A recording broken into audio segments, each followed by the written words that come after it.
Did you talk about India? The issue of safe havens and places to operate is being provided abroad, including in Canada.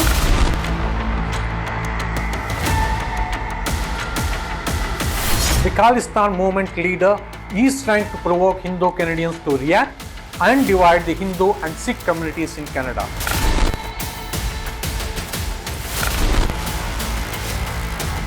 Let me be clear, vast majority of our Canadian Sikh brothers and sisters do not support Khalistan movement.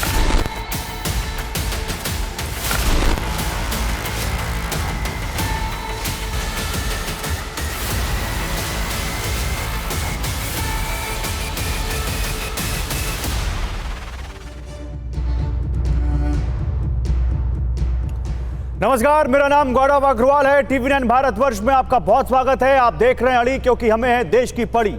Canada जिस तरह से खालिस्तानी आतंकियों के समर्थन में उतर आया है, उसने कई बड़े सवाल खड़े कर दिए हैं। बिल्कुल, खालिस्तानी आतंकियों का गढ़ बन चुका है कनाडा। कनाडा में खालिस्तान के पीछे पाकिस्तान के सक्रिय होने का सबूत भी सामने आया है। मेरे हाथ में इसका ये सबूत भी है। ये डोजियर जो इस वक्त आपको मैं दिखा रहा हूं, ये पाकिस्तान का खालिस्तान को न केवल सपोर्ट देने का, बल्कि उसको फंडिंग करने का, उसके प्रोपेगेंडा को आगे बढ़ाने का सबूत है, जो अभी जिसकी परतें मैं खोलूंगा। ISI के खालिस्तान के साथ साठगांठ और भारत विरोधी साजिशों के पक्के सबूत सामने हैं, मेरे हाथ में है। पाकिस्तान के एजेंडे पर चलते हुए खालिस्तानी आतंकी न केवल भारत के खिलाफ साजिशें रच रहे हैं, बल्कि ISI उनको ट्रेनिंग देने से लेकर फंडिंग तक कर रही है, और कनाडा इन इरादों की नई राजधानी बनती जा रही है। इसीलिए आज की बहस में हम एक बड़ा सवाल उठा रहे हैं, क्या कनाडा दुनिया का नया पाकिस्तान है? और इस सवाल के समर्थन में हम कुछ आपके सामने तथ्य रखेंगे। कनाडा दुनिया का नया पाकिस्तान कैसे है, आपको समझाते हैं। कनाडा बीते कुछ वक्त से बिल्कुल पाकिस्तान की राह पर है। बिल्कुल, ये दोनों ही मुल्क खालिस्तानियों की सबसे बड़ी पनाहगाह है। पाकिस्तान जिस तरह से ड्रग्स और आतंकियों का गढ़ है, उसी तरह से कनाडा भी ड्रग्स और आतंकियों की गढ़ बन चुका है। जिस तरह से पाकिस्तान भारत के दुश्मनों की पनाहगाह है, उसी तरह से अब कनाडा भी भारत विरोधी खालिस्तानियों की पनाहगाह बन चुका है। और यह पहली बार नहीं है जब कनाडा के हाथ आतंकी और मानवता विरोधी गतिविधियों में लिप्त है, बल्कि अतीत में उसके दामन पर श्रीलंका के गृह युद्ध, मौजूदा यूक्रेन युद्ध, भारत में सिख अलगाववाद को खाद पानी देने वालों को बढ़ावा देने और बांग्लादेश के मुजीबुर रहमान की हत्या से भी दागदार है। इसीलिए देश का दुश्मन पाकिस्तान अब जब कश्मीर में नाकाम हो रहा है, तो खालिस्तान और कनाडा के सहारे अपने नापाक मंसूबों को कामयाब बनाने की कोशिश में जुटा हुआ है।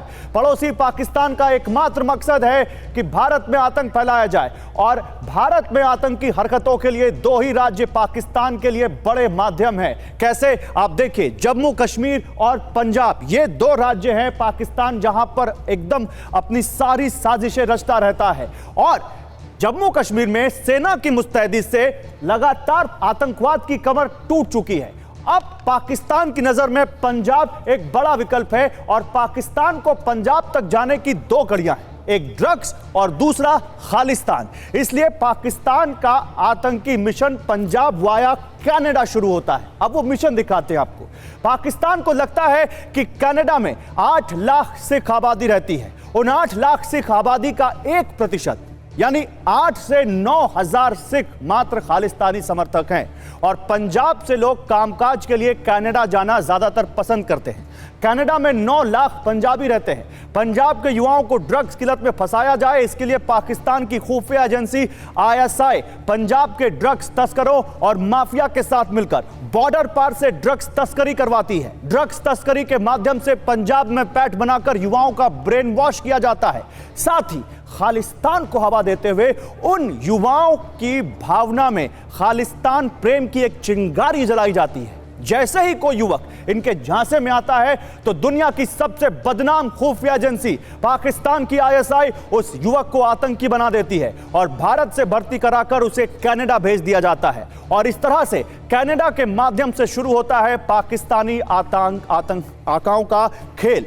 तो ये हम कह रहे हैं कि क्या कनाडा दुनिया का नया पाकिस्तान है? पाकिस्तान की भारत विरोधी, कनाडा और पाकिस्तान की भारत विरोधी साजिश का सबसे नया सबूत आपको दिखाते हैं। सूत्रों के मुताबिक अब से 6 दिन पहले कनाडा में आईएसआई और खालिस्तानियों की एक बड़ी मीटिंग हुई और इसमें भारत विरोधी प्रोपेगेंडा का प्लान बनाया गया। आईएसआई के इस प्लान का नाम था प्लान के बनाया गया आईएसआई और खालिस्तान के द्वारा मिलकर। इसमें कनाडा में भारत के खिलाफ लोगों को उकसाने की साजिश रची गई, पोस्टर, प्रदर्शन, बैनर लगाने का प्लान बनाया गया। वैंकूवर में खालिस्तानियों को आईएसआई की फंडिंग की गई और सोशल मीडिया में दुष्प्रचार की साजिश रची गई और उसका सबूत यहां पर है।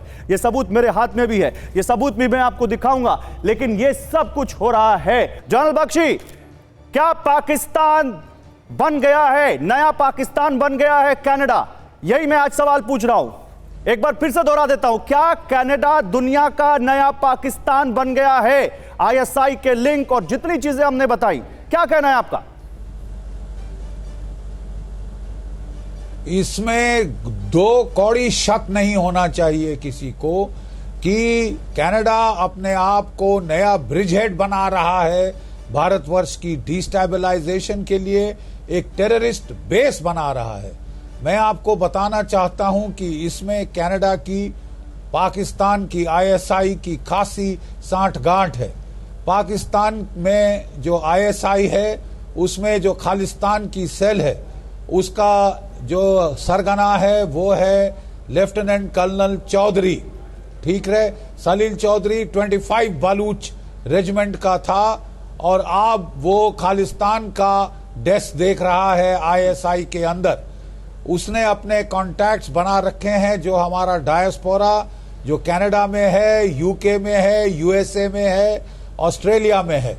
और यहाँ पे वो जो ड्रग तस्करों के जरिए, देखिए कोई भी जो सही जिसका दिमाग है वो कुछ भी खालिस्तान से लेना देना नहीं चाहते, हमारे सिख भाई बहन, ठीक है, लेकिन उनको ड्रग के जो है चुंगल में फंसाकर, उनको जो है ड्रग के ज़ॉम्बी बनाकर पाकिस्तान की आईएसआई इस्तेमाल करना चाहती है।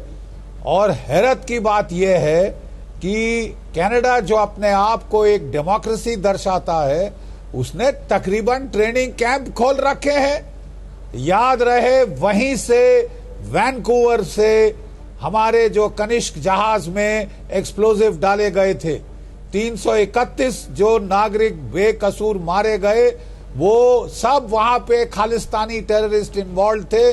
और त्रेदौ साहब के जो फादर साहब थे, उन्होंने पनाह दी उनको, उन्होंने रिपु दमन सिंह वगैरह जैसों को पनाह दी वहां पे जी, और ताकि वो ये टेररिस्ट एक्टिविटीज कर सकें। लाइक फादर लाइक सन, बेटा भी अब उसी नक्शे कदम पे चल रहा है, सिर्फ चंद एक वोट पाने के लिए खालिस्तानी समर्थकों के। उसने तो अपनी जो है पूरी पॉलिसी नीति को सर पे खड़ा कर दिया है। फिर हमें वो पाठ पढ़ा रहा है ऑन रूल ऑफ लॉ। अरे साहब, क्या रूल ऑफ लॉ कहता है you support terrorist, you arm terrorist, you train terrorist, you support their operations in a third country? ये रूल ऑफ लॉ है, ये इंटरनेशनल एक्सेप्टेड बिहेवियर है। अभी वो आए थे त्रिदाऊ साहब, उन्होंने खुद साइन की है Delhi declaration against terrorism. Yes, और ये साइन करने के बाद लुक एट द हिपोक्रेसी, वो जाके वहां पे अब ये इन सब लोगों को सपोर्ट दे रहे हैं जो 321 बेचारे मारे गए बेकसूर पैसेंजर, बिल्कुल उसकी कोई फिक्र नहीं। एक टेररिस्ट के मरने की देखो कितनी फिक्र है इनको, निज्जर के मरने की तो आंसू रो रो के इनके थक नहीं रहे अब। और 3 महीने में भारत की सरकार पे इल्जाम लगा दिया। तभी तो हम पूछ रहे हैं, साल तक आपने कनिष्क का केस सॉल्व नहीं किया। तभी तो हम पूछ रहे हैं जनरल बख्शी, क्या दुनिया का नया पाकिस्तान है कनाडा? सूद साहब जी, आप बताइए आईएसआई किस तरह से, जनरल बख्शी को मैं कोट करते हुए, कि दो रत्ती का भी शक नहीं है कि कनाडा दुनिया का नया पाकिस्तान है। कैसे आईएसआई यहां पर कनाडा को और खासकर इन खालिस्तानियों को जो कनाडा में भी हैं और पाकिस्तान में भी बैठे हैं, कैसे मदद कर रही है? कैसे आईएसआई ने मिलकर के बहुत सी यूरोपियन कंट्रीज में कोशिश की खालिस्तान के इशू को रेस करने की। चाहे ब्रिटेन हो, चाहे यूएस हो, चाहे ऑस्ट्रेलिया हो और कनाडा हो। इंडिया ने डिप्लोमेटिक प्रेशर डाला इनके ऊपर और उसके बाद यूएस और ऑस्ट्रेलिया इंडिया की बात समझ गए। यूके को समझाने में थोड़ा टाइम लगा। कनाडा को बहुत देर से समझा रहे थे हम कि आपके यहाँ पे खालिस्तानी हैं, वहाँ पे इंडिया को डिस्टर्ब करना चाहते हैं और ये कहते हैं हम डेमोक्रेसी है, हमारे यहाँ रूल ऑफ लॉ है, जैसे जनरल बख्शी ने कहा। लेकिन रूल ऑफ लॉ किसके लिए है? क्या वहाँ से बैठ के आप इंडिया के अंदर लोगों को मरवाएंगे? क्या यहाँ पे ड्रग भिजवाएंगे? क्या यहाँ पे एजेंडा चलवाएंगे? क्या किसी डेमोक्रेटिक कंट्री को आप डिस्टर्ब करेंगे? तो ये जो कनाडा का रोल है, पाकिस्तान का रोल तो हम समझ सकते हैं कि जो रोल है उनका, वो तो शुरू से लगे हुए हैं और इसलिए पाकिस्तान बर्बाद हो गया। और दूसरी कंट्री जो बर्बाद होने वाली है वो है कनाडा। कनाडा आज से नहीं, जैसे मैंने कहा 2018 से पे जब जस्टिन ट्रूडो इंडिया में आए थे तो पीएम मोदी ने उनको इग्नोर किया क्योंकि उनकी एक लिंक थे कनाडा टेररिस्टों के साथ, खालिस्तानियों के साथ, और पीएम मोदी उनको एयरपोर्ट में रिसीव करने भी नहीं गए। और उसके बाद डिनर में उन्होंने एक खालिस्तानी जो कन्विक्टेड था उसको बुलाया तो पीएम मोदी ने तब भी बायकॉट किया। इंडिया के अंदर जहाँ भी गए किसी ने उनको रिसीव नहीं किया और बड़े हताश होकर भागे। लेकिन इस टाइम पे जो आए थे G20 के अंदर एक एजेंडा लेके आए थे खालिस्तान का, निज्जर का और साथ में रशिया का, यानी कि रशिया को टारगेट करना चाहते थे। इंडिया ने उनको भाव नहीं दिया और यहाँ पे आकर के उनका एजेंडा जो था वो होटल में ठहरने का था जहाँ पे उनको रखा गया था, प्रेसिडेंशियल सूट दिया गया। वहाँ इसलिए नहीं ठहरे कि उनको डर था कि मेरी यहाँ पे सर्विलेंस हो सकती है या मेरी बातें सुनी जा सकती है। किसी भी अगर कोई फॉरेन हमारे यहाँ पे गेस्ट आता है तो हम कभी उसका मतलब आप उसकी बातें सुनने की बात नहीं करते या उसके ऊपर हम विजिलेंस नहीं रखते या उसके ऊपर कुछ ऐसी चीज़ें करने की बात नहीं करते। लेकिन जस्टिन ट्रूडो इसलिए घबराए हुए थे कि उनका एजेंडा था। उनके साथ एक बड़ी इंटेलिजेंस की टीम आई थी और वो टीम यहाँ पे लोगों से कंटेक्ट कर रही थी और साथ में इनका एक बड़ा एक्सपोजर हुआ है कि रॉ के पास एक इन्फॉर्मेशन है कि इनके लिंक है जॉर्ज सोरोस के साथ और जॉर्ज सोरोस का भी वो एजेंडा है जो ट्रूडो का है। आप बहुत बड़ी खबर दे रहे हैं, पैसे देते हैं। आप कह रहे हैं रॉ के पास ये इन्फॉर्मेशन है कि कनाडा के जस्टिन ट्रूडो का जॉर्ज सोरोस के साथ कनेक्शन है और जॉर्ज सोरोस खालिस्तानियों को फंडिंग करते हैं। जी बिल्कुल। देखिए जॉर्ज सोरोस कोई भी इंडिया के अंदर काम होगा उसमें इन्वॉल्व होते हैं, चाहे फार्मर्स एजिटेशन हो, चाहे अभी आपके मणिपुर के अंदर जो इशू चल रहा है वहाँ पे चाइना और जॉर्ज सोरोस बैठे हुए हैं क्योंकि एक तो क्रिश्चियनिटी का इशू है वहाँ पे। और इसी तरीके से जस्टिन ट्रूडो ये इनसे पैसा लेते हैं और पैसा लेते हैं तो उनके आप समझिए कि बिक गए उनके सामने। और आज ये पाकिस्तान के साथ मिल गए, पाकिस्तान को तो मौका मिल गया कि उनका एक साथी मिल गया। इतने साल से पाकिस्तान आइसोलेटेड था लेकिन पाकिस्तान बर्बाद होने के बावजूद भी अभी तक कुछ सीखा नहीं है। मैं आता हूं सर, आपने बहुत बड़ा खुलासा कर दिया है, बहुत बड़ा खुलासा, और ये खुलासा आपसे आ रहा है, एक फॉर्मर रॉ ऑफिसर से आ रहा है, इसलिए इसकी जो इंटेंसिटी है वो बहुत है। राकेश तिवारी मैं आपके पास आ रहा हूं लेकिन मैं कुछ दिखाना चाहता हूं यहां पर। 2018 में जब जस्टिन ट्रूडो भारत की यात्रा पर आए थे तब भी उन्हें 10 वांटेड खालिस्तानी आतंकियों की लिस्ट सौंपी गई थी। वो लिस्ट आपको यहां दिखाते हैं, देखिए इसमें भी हरदीप सिंह निज्जर का नाम शामिल था। ये वही आतंकी निज्जर था जिसकी हत्या पर ट्रूडो आंसू बहा रहे हैं, भारत से रिश्ते खराब करने पर आमादा है। लिस्ट शुरुआत करते हैं। पहला नाम गुरजीत सिंह चीमा, दूसरा नाम गुरप्रीत सिंह, तीसरा हरदीप सिंह निज्जर जिसके बारे में आंसू बहा रहे हैं ये, चौथा गुरजिंदर सिंह पन्नू, मलखीत सिंह उर्फ फौजी, परविकार सिंह दुलाई, भगत सिंह बराड़, टहल सिंह, सुलिंदर सिंह, ये तमाम वो नाम हैं, हरदीप सिंह सोहोटा, ये वो तमाम नाम हैं जिनकी लिस्ट सौंपी गई थी। लेकिन इतना ही नहीं है, इतना ही नहीं है, अब मैं आपको वो 3 बड़े नाम दिखाने जा रहा हूं जो पाकिस्तान में रहते हैं और कनाडा आते जाते हैं, यानी कनाडा और पाकिस्तान दोनों जगह उनके लिए सेफ हेवन है। कैसे? पहला नाम है हरविंदर सिंह संधू उर्फ रिंडा का, पाकिस्तान में इस आतंकी ने पनाह ली हुई है और कनाडा आता जाता है। इसके बाद अगला नाम मैं आपको दिखाता हूं, अगला नाम दिखाइए पीसीआर, अर्शदीप गिल उर्फ अर्श डल्ला, कनाडा में इसने पनाह ली हुई है और पाकिस्तान आता जाता है। इसके अलावा आपको दिखाता हूं यहां पर तीसरा नाम जो कि आता है लखबीर सिंह संधू उर्फ लांडा का, यह भी भारत में एनआईए की मोस्ट वांटेड लिस्ट में है, कनाडा में इसने पनाह ली हुई है। अब राकेश तिवारी मैं आपके पास आना चाहता हूं, देखिए कनाडा में जहां तक हमारे साथ कल एक पत्रकार जुड़े थे, उन्होंने कहा कि बहुत गुस्सा है जस्टिन ट्रूडो के खिलाफ, लोग उनसे सबूत मांग रहे हैं और जस्टिन ट्रूडो की जो अप्रूवल रेटिंग है बहुत नीचे है। अभी आप क्या देखते हैं, अभी वहां पर क्या माहौल है इस पूरे एपिसोड के बाद? देखिए बहुत बहुत धन्यवाद मुझे जोड़ने के लिए यहाँ पर, और मैं बिल्कुल कहूंगा कि जस्टिन ट्रूडो साहब की रेटिंग डाउन हुई है, इसमें कोई शक नहीं है। और उसी के साथ में लेकिन मैं एक बात कहूंगा कि पाकिस्तान के साथ में कनाडा की तुलना करना बिल्कुल गलत है। क्योंकि कनाडा जो है वो आपके न सिर्फ G20 का सदस्य, G7 का भी सदस्य, एक रिस्पॉन्सिबल, एक जिम्मेदार देश रहा है। और इसमें मैं एक बात और भी कहना चाहूंगा, कनाडा को भारत ने बहुत हद तक इग्नोर भी किया है। मेरी जब भारत के राजनीतिज्ञों से जब कभी बात हुई तो उनका कहना, कनाडा क्या है, अमेरिका है, बगल में है, तो वो कभी नहीं करना चाहिए था। और एक दूसरे नंबर पर ये खटास जो है वो आज से नहीं चल रही, आज तो ये एकदम बाहर आई है 2018 में। जैसे आपने कहा, डिप्लोमेटिक चैनल से दोनों ही आज की तारीख में डेमोक्रेटिक वर्ल्ड के, लोकतांत्रिक विश्व के ये दोनों बड़े महत्वपूर्ण देश हैं। कनाडा को आप पाकिस्तान की कैटेगरी, मैंने खुद अपने प्रोग्राम्स में इसमें कहा है, लेकिन क्वेश्चन मार्क के साथ में, क्या वहां उस लाइन पर जा रहा है। यहाँ पर जस्टिन ट्रूडो साहब की जो सोच है, जो उन्होंने अभी किया है, जिस तरह से किया गया, सभी लोगों से, यहाँ पे पियर पोलिवे साहब जो कि कंजर्वेटिव पार्टी के नेता है, उन्होंने भी प्रूफ मांगा है उनसे इस बात का।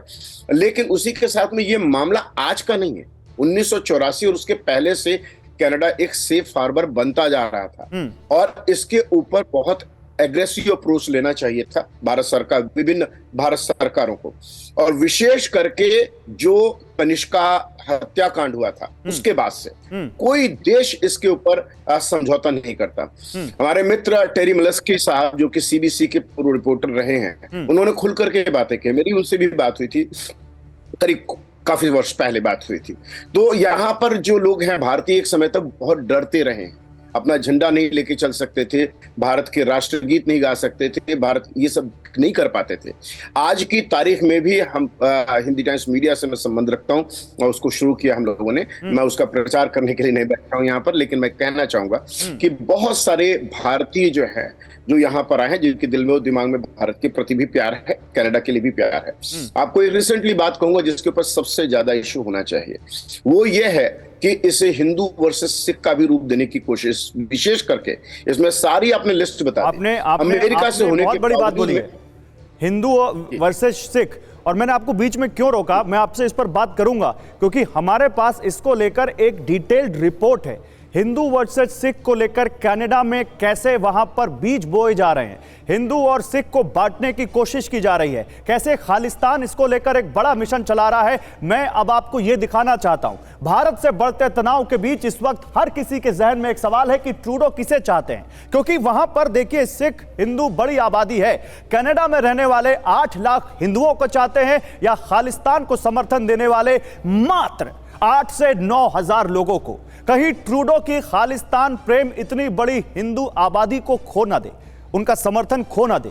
अब बात आती है कि कनाडा में हिंदू सिख के बीच जो माहौल है वो काफी हद तक बिगड़ चुका है। कनाडा के अभी के हालात से सवाल उठने लगा है कि क्या कनाडा में हिंदू फोबिया का माहौल है। आइए आपको कुछ तथ्यों से इसे समझाते हैं। भारत में खालिस्तानी आतंकियों और समर्थकों के खिलाफ कार्रवाई शुरू किए जाने के बाद से कनाडा में कई हिंदू मंदिरों को निशाना बनाया गया। कई हिंदू मंदिरों के सामने वो ग्राफिटी लिखी आई जो हमने कई बार आपको दिखाई। पिछले 6 महीनों में 3 हिंदू मंदिरों पर हमला हुआ। और इतना ही नहीं, खालिस्तान जनमत संग्रह के बाद आमतौर पर 12 खालिस्तानी समर्थक उसको हिंदू मंदिर तोड़ने में दोषी भी करार दिए गए। लेकिन इसके अलावा खालिस्तान जनमत संग्रह के बाद आमतौर पर कट्टर लोग हिंदू मंदिरों को निशाना बनाते हैं। 3 हिंदू मंदिरों को जिन्होंने टारगेट किया उनको वहां पर पकड़ा भी गया। मामले में जब जांच हुई तो आतंकी जो निज्जर है, जिसकी हत्या हो गई वहां खालिस्तानी आतंकी की कनाडा में, उसकी हत्या के बाद सिख फॉर जस्टिस के गुरु पतवंत सिंह पन्नून ने हिंदुओं को कनाडा छोड़ने की धमकी तक दे दी। हिंदुओं को, ये सिख, और कैसे वहां सिख और जो हिंदू है उनको बांटने की कोशिश की। तो कैसे कनाडा में यह कोशिश हो रही है। और ये कनाडा में जो भारतीय मूल के सांसद हैं चंद्र आर्य, उन्होंने इसका बहुत बड़ा खुलासा किया। उन्होंने खालिस्तानी आतंकियों के जहरीले इरादों का खुलासा कैसे किया है कि कैसे वो हिंदू और सिख को बांटने की पूरी कोशिश कर रहे हैं। वो सुनिए वो क्या कह रहे हैं, सुनाते हैं हम आपको। Few days back, Khalistan movement leader in Canada and president of Sikhs for Justice, which organizes the so-called referendum, Gurpatwant Singh Pannoon, attacked Hindu Canadians, asking us to leave Canada and go back to India. I have heard from many Hindu Canadians who are fearful after this targeted attack. I urge Hindu Canadians to stay calm but vigilant. Please report any incident of Hindu phobia to your local law enforcement agencies.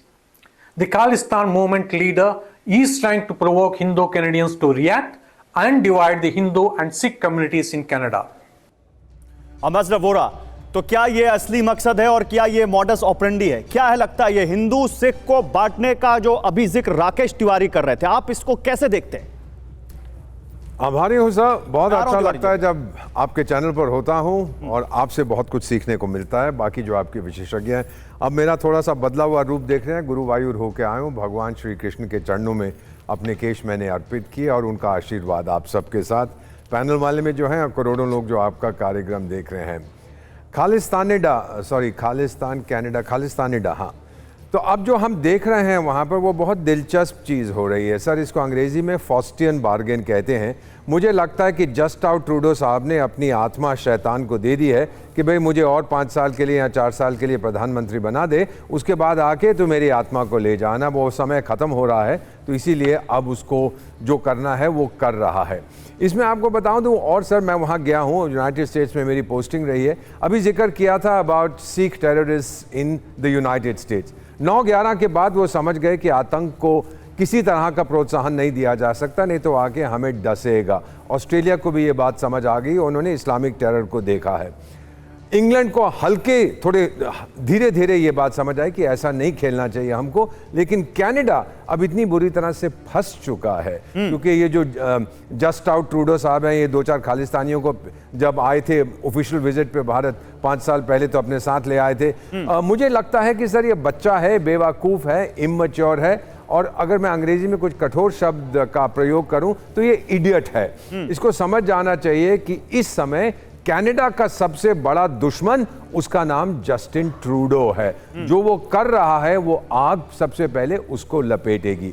अब आपने बात की कि हिंदू सिख के बीच में divide लाने की कोशिश की जा रही है, ये कभी भी कामयाब नहीं होगा। ये जो क्या गन्नू पन्नू जो भी इसका नाम ले रहे थे, ये कैनेडियन इंटेलिजेंस का एक एसेट है। अब ये सर इंटेलिजेंस एजेंसीज, मेरे साथ एक वरिष्ठ रॉ के अधिकारी बैठे हैं, वो आपको बता देंगे। हम लोग हमेशा ये खेल खेलते हैं, क्या है अभी क्या आप पन्नू साहब को बोलो कि कोई ऐसा भाषण दे जो बहुत हेट स्पीच से भरा हो, फिर हम उसको पकड़ लेंगे और सारी दुनिया को बोलेंगे देखो जी हमारे देश में हेट स्पीच नहीं हो सकती, तो उसको बस के नीचे फेंक दिया। वो पागल है, अब वो फंस गया है, लेकिन 3-4 महीने के लिए उसको जेल में रखेंगे, फिर 5 स्टार होटल में डाल देंगे, अच्छा जा बेटा अभी 25 साल तक तेरे ऊपर केस चलेगा, तब तक ये सब मामला शांत हो जाएगा। तो ये इस खेल में तो हम लोग बहुत माहिर हैं, हम जानते हैं। लेकिन ट्रूडो जो खेल रहा है इस समय सर, वो एक न्यूक्लियर बॉम्ब को अनलीश कर रहा है और सबसे पहले नुकसान उसी को होगा। बहुत बड़ी बात आपने किया कि आपके जो दूसरे पैनल पे हैं कि भारत और कनाडा दोनों बहुत महत्वपूर्ण देश हैं। कनाडा महत्वपूर्ण सर, 1975 में मैं पेरिस में था जब पहला समिट हुआ था G6 का, हेड्स ऑफ गवर्नमेंट लेवल। तो ये जो अभी जस्टिन ट्रूडो है, उसके फादर रोते हुए गए अमेरिकन प्रेसिडेंट के साथ, जनाब ताबेदार, आपका नौकर, आपका सेवक, बस मुझे शामिल कर लो। शामिल कर दिया। क्या अहमियत है उस देश की, कौन परवाह करता है कनाडा की? कनाडा की प्रॉब्लम है बड़ा देश, छोटी मानसिकता, और वो देख नहीं पा रहा कि खतरा उसके सर के ऊपर। बट मैं आपकी यहां पर एक लाइन लेता हूं, यहां पर जो आपने बहुत अहम बातें कही, लेकिन सबसे बड़ा take away Justin Trudeau nuclear bomb को अनलीश कर रहे हैं, ये बहुत बड़ी लाइन आपने दी। मैं जनरल बख्शी आपके पास आऊंगा, लेकिन उससे पहले मैं यहां कुछ दिखाना चाहता हूं, और दिखाना चाहता हूं जस्टिन ट्रूडो को, उनके समर्थकों को, उनके बॉस अमेरिका की नसीहत मान ले अगर, तो वो सही लाइन पर आ जाएंगे। कुछ नहीं तो कनाडा को अपने बॉस अमेरिका की बात मान लेनी चाहिए। देखिए 2011 में अमेरिका की विदेश मंत्री थी हिलरी क्लिंटन, और उन्होंने पाकिस्तान को एक बहुत अहम सलाह दी थी जो आज कनाडा के लिए बहुत अहम है। उन्होंने कहा था अपने आंगन में सांप रखकर केवल पड़ोसियों को डसने की उम्मीद नहीं कर सकते, ये सांप आपको कब डस ले पता नहीं चलेगा। और ठीक वही इस वक्त सिचुएशन कनाडा की हो रही है। कैसे समझिए, पाकिस्तान में कट्टरपंथियों का बोलबाला है, कनाडा में भी कट्टरपंथी बिल्कुल वैसे ही वहां पर अब अपनी पकड़ मजबूत करते जा रहे हैं। खालिस्तानी कट्टरपंथी पाकिस्तान में लश्कर-ए-तैयबा, इंडियन मुजाहिदीन, जमात-उद-दावा जैसे तमाम आतंकी संगठन हैं जो भारत के खिलाफ साजिशें रच रहे हैं। कनाडा में सिख फॉर जस्टिस जो कि बैन है, एक प्रतिबंधित संगठन है, वो कनाडा में कैसे फल फूल रहा है हम सब देख रहे हैं। पाकिस्तान में आतंकवादी वहां पर खुलेआम घूमते हैं, वहां की पॉलिटिक्स में हिस्सा लेते हैं, वहां की सरकारों को वो वहां पर धमकाते हैं। ठीक उसी तरह कनाडा में कैसे खालिस्तानी वहां की पॉलिटिक्स से लेकर और कैसे वहां की विदेश नीति तक को इन्फ्लुएंस कर रहे हैं, वो सब हमने देखा है। जनरल बख्शी, विदेश नीति का जिक्र आता है तो भारत की विदेश नीति G20 में भी दिखी है। जो कोई नहीं कर पाया वो भारत ने G20 में करके दिखाया।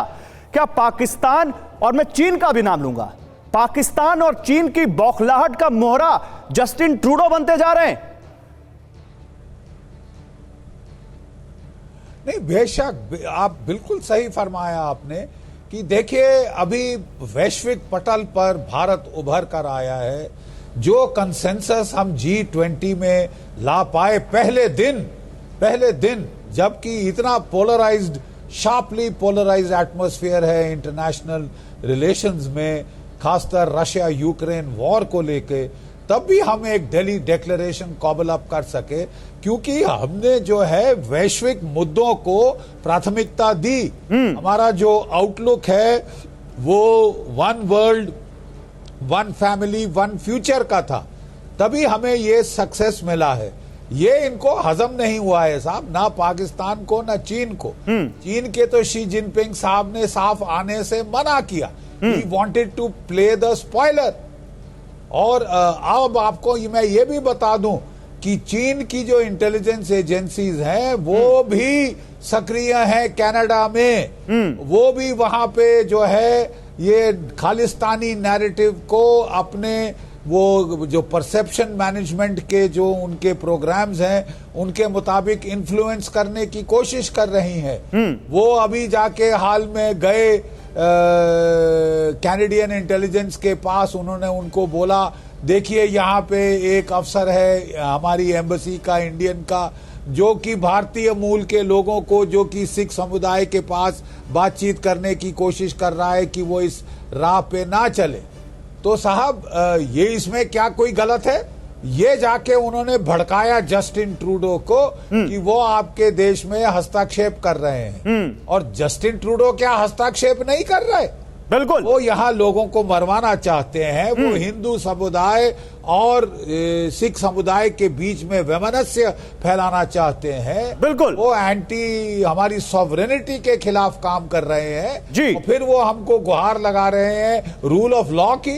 जी, मैं आता हूं आपके पास जनरल बख्शी, यही मैं दिखाना चाहता हूं कैसे कनाडा की जो एक सेंसिटिव डेमोग्राफी है वहां पर ये खालिस्तानी कितना बड़ा अहम रोल प्ले कर रहे हैं। इसको लेकर हमारी टीम ने एक ग्राफिकल रिपोर्ट तैयार की है। आइए आपको जरा बिग वॉल पर दिखाता हूं कनाडा के प्रधानमंत्री जस्टिन ट्रूडो कैसे चंद वोटों के लिए पाकिस्तान के हाथों खेल रहे हैं, भारत विरोधियों को गले लगा रहे हैं। यह भी आपको समझना चाहिए। देखिए, कनाडा की कुल आबादी है 3,82,00,000, जिसमें भारतीय हैं 20 लाख और सिख आबादी इसमें 8 लाख है। अब आपको बताते हैं कि कनाडा की आबादी में अलगाववादी कितने हैं। तो कनाडा में कुल सिख आबादी का सिर्फ 1%, ओनली 1%, 99 नहीं, केवल 1%, 8 से 9 हजार का हिस्सा ही खालिस्तान समर्थक है।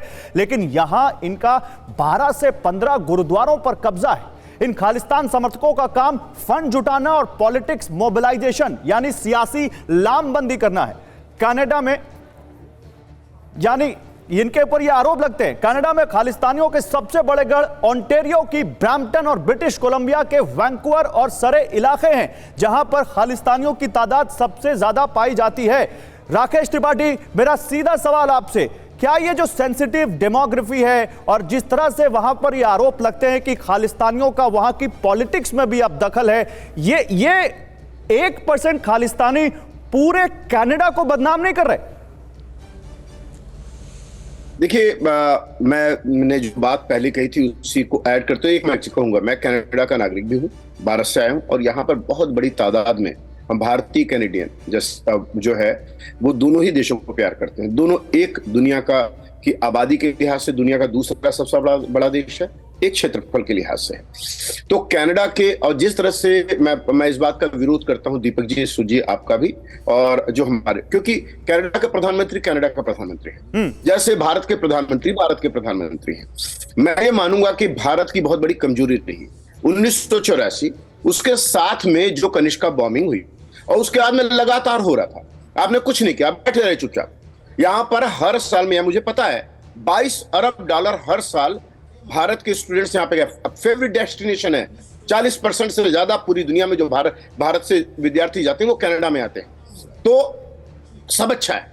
बीच में खालिस्तान की जो बात करें, मैं आपसे पूरी तौर से सहमत हूं।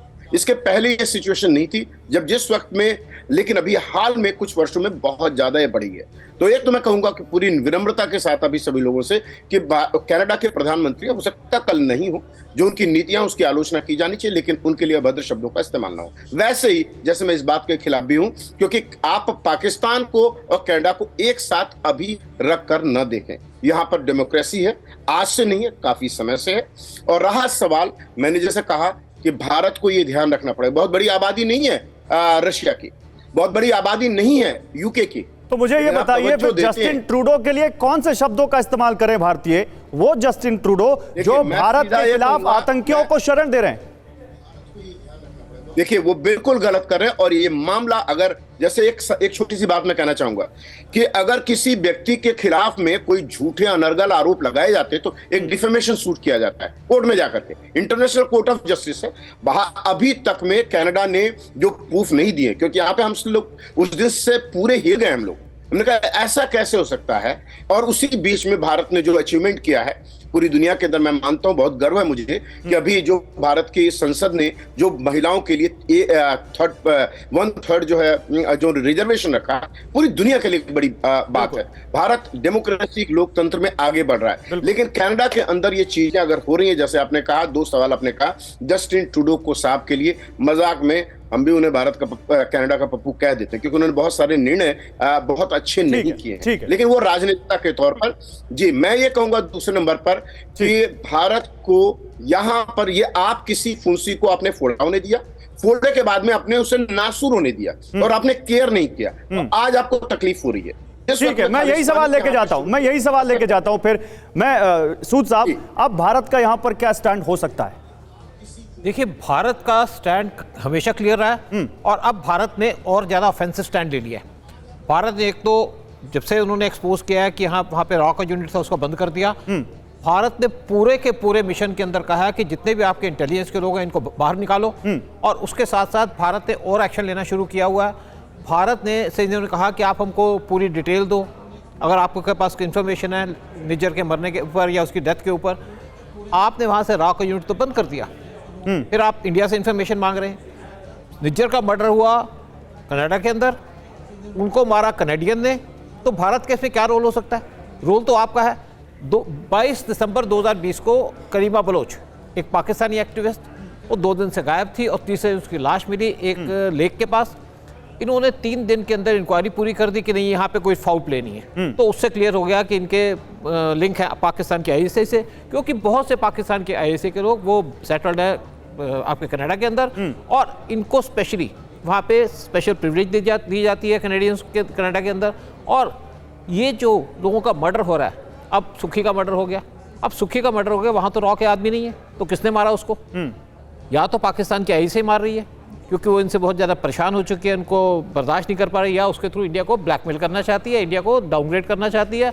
और देखिए, कनाडा का बहुत देर से लिंक चल रहा था पाकिस्तान के साथ, ये बात काफ़ी क्लियर थी। अब देखिए, जब यहाँ पे जस्टिन ट्रूडो आए, इससे कुछ दिन पहले पाकिस्तान के अंदर कहा गया कि जो हमारी कॉरिडोर है, करतारपुर कॉरिडोर, उसकी अब और डेवलपमेंट करेंगे, मतलब वहाँ पे कार पार्किंग करेंगे, वहाँ पे और चीज़ करेंगे, ताकि वहाँ पे सिखों को बुलाया जाए, खालिस्तानियों को बुलाया जाए और उनको वहाँ पे एंटरटेन किया जाए।